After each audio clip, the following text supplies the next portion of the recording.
There is something interesting about the H1B visa these days. Something you will definitely want to know, especially you're from India or planning to work in the US. This is Sasi from Filin Media bringing you the latest updates on the H1B visa. Here's the situation. The US is facing a shortage in industries like shipbuilding, semiconductors, and advanced precision engineering. For years, a lot of these jobs were outsourced overseas. Now, America wants to rebuild, but the domestic workforce doesn't have enough trained people for these highly specialized roles. Because of that, the H1B visa conversation suddenly blew up. A couple of days ago, Donald Trump made a statement that got everyone talking.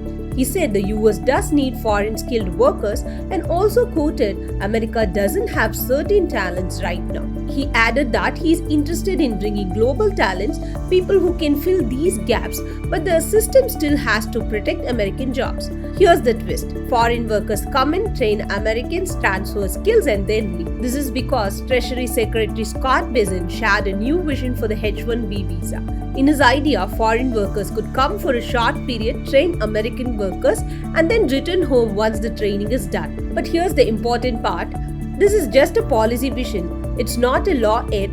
There is no official regulation or legal agreement forcing workers to return. Nothing is finalized. So while it sounds big, it's still being discussed. Some changes like new visa fees are already official and have caused concern about Indian IT companies and tech professionals.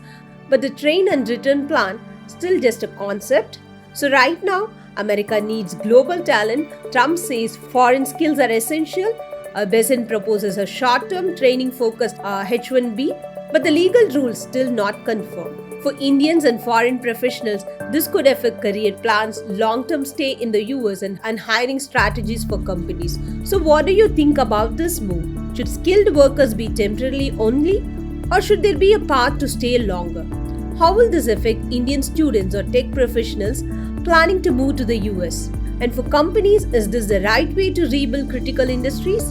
The world is watching to see what happens next. Thanks for watching. This is Filin Media connecting you to the world.